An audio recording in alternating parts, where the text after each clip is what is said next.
Actuellement, 4 petites planètes de type terrestre gravitent autour d'un des systèmes stellaires les plus proches de nous. On parle ici du deuxième plus proche. Ces petits mondes rocheux ont chacun une masse d'environ 20 à 30% de celle de la Terre.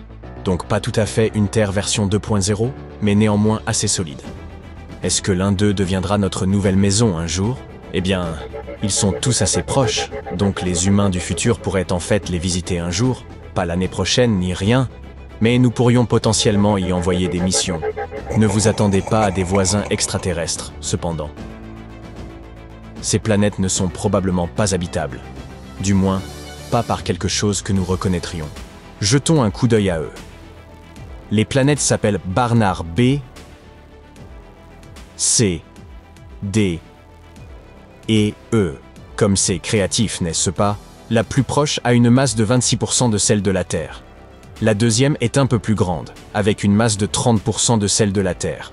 La troisième a 4% de masse en plus par rapport à la précédente. Et la plus éloignée est... Non, ce n'est pas la plus grande. En réalité, c'est juste un bébé, avec une masse de 19% de celle de la Terre. Toutes les planètes sont probablement rocheuses, comme les planètes internes de notre système solaire. Elles orbitent très près de leur étoile. C'est la raison pour laquelle elles ne prennent que quelques jours, moins d'une semaine, pour faire un tour complet. Alors, qu'en est-il de cette étoile autour de laquelle ces petits gars tournent? Elle s'appelle l'étoile de Barnard. Les astronomes ont toujours eu l'intuition qu'il pourrait y avoir au moins une planète en orbite autour d'elle. Tout d'abord, cette étoile est super proche, en termes cosmiques, bien sûr. Seul le trio d'Alpha Centauri est plus près de nous.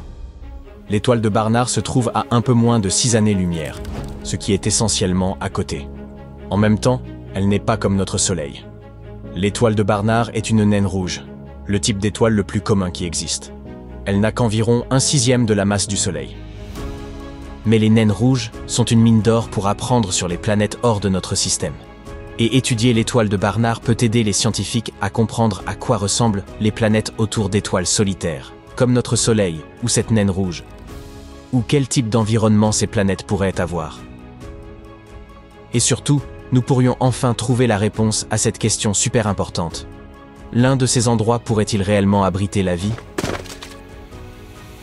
Pendant longtemps, les scientifiques ont pensé qu'il pourrait y avoir une grande géante gazeuse semblable à Jupiter qui se trouvait près de l'étoile de Barnard. Tout cela parce que l'étoile a une petite oscillation. Il semble qu'elle se déplace vers et loin de la Terre avec le temps, donc quelque chose pourrait l'attirer. Il est intéressant de noter que ce n'était pas une planète géante qui exerçait cette attraction. Selon une étude de mars 2025, il s'agit en fait de 4 petites planètes rocheuses, chacune ayant environ 4 fois la masse de Mercure. Un jour, elles se sont alliées et ont commencé à exercer une traction ensemble sur l'étoile. Ces planètes sont incroyablement proches de leur étoile, si proches qu'elles peuvent en faire le tour en seulement quelques jours. Malheureusement, à cause de cela, elles pourraient être beaucoup trop chaudes pour héberger quelque chose comme la vie.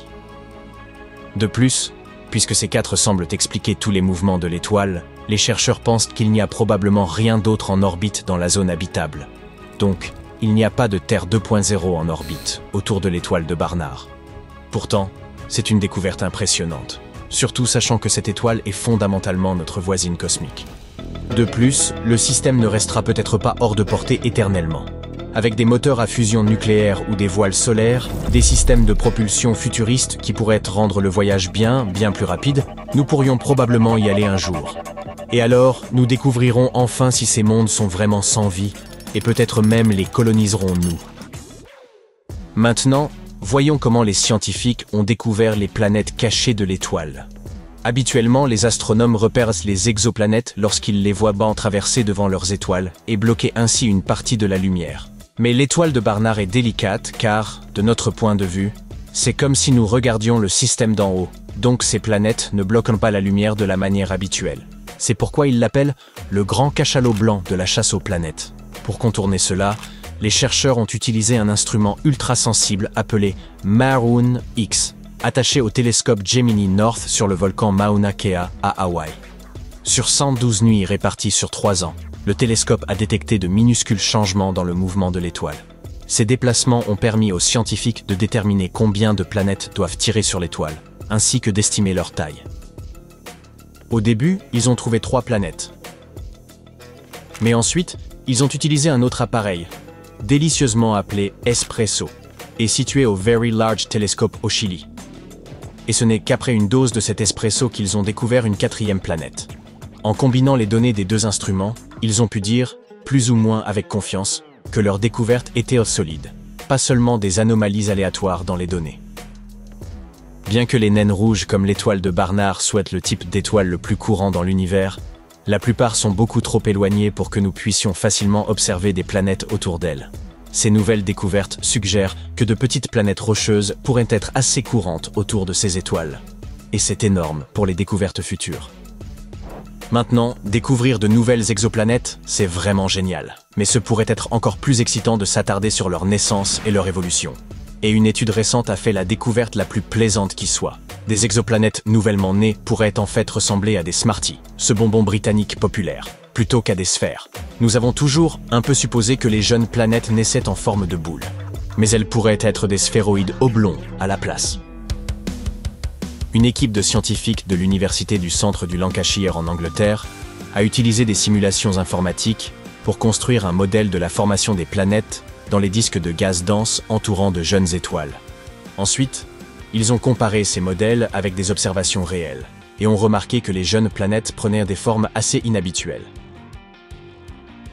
Le problème est que même si près de 6000 exoplanètes ont été découvertes jusqu'à présent, les astronomes ne comprennent toujours pas clairement la succession des événements marquant leur naissance et leur évolution précoce. Mais cette nouvelle recherche pourrait enfin éclaircir ce processus. Ainsi, les astronomes ont examiné les mécanismes de formation des planètes géantes gazeuses comme Jupiter et sont parvenus à la conclusion que les planètes se construisent à partir de leur centre. Par la suite, les chercheurs se sont concentrés sur les formes initiales de ces planètes.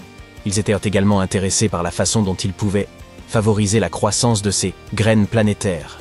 Comment pourraient-elles se transformer en de telles planètes massives, certaines d'entre elles étant plus grandes que les plus grands géants de notre système solaire?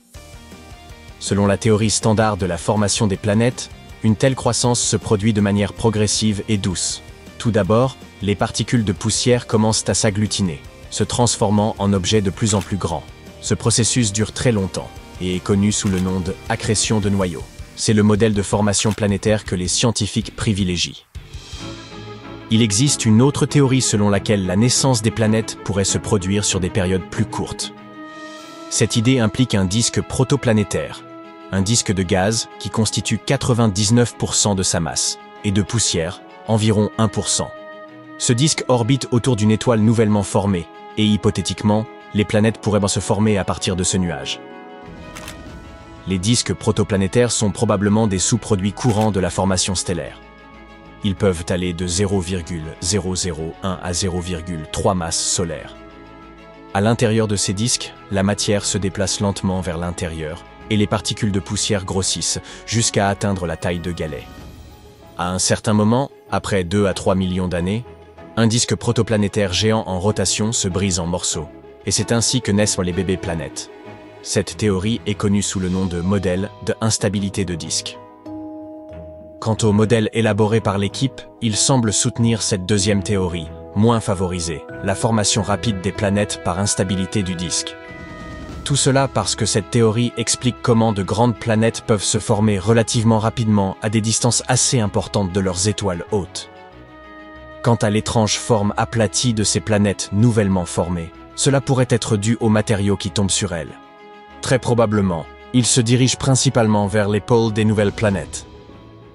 L'une des principales conclusions de la recherche est que l'apparence des jeunes exoplanètes, telles que nous les voyons depuis la Terre, peut varier en fonction de leur angle. Si la Terre est dirigée de face vers une exoplanète, il semblera que cette dernière est une forme sphérique traditionnelle. Mais si elle est vue de côté, une jeune exoplanète ressemblera à une vraie Smartie.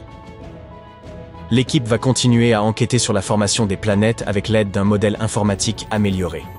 Il croit pouvoir découvrir le rôle que joue l'environnement autour d'une jeune planète dans l'affectation de sa forme et de sa formation.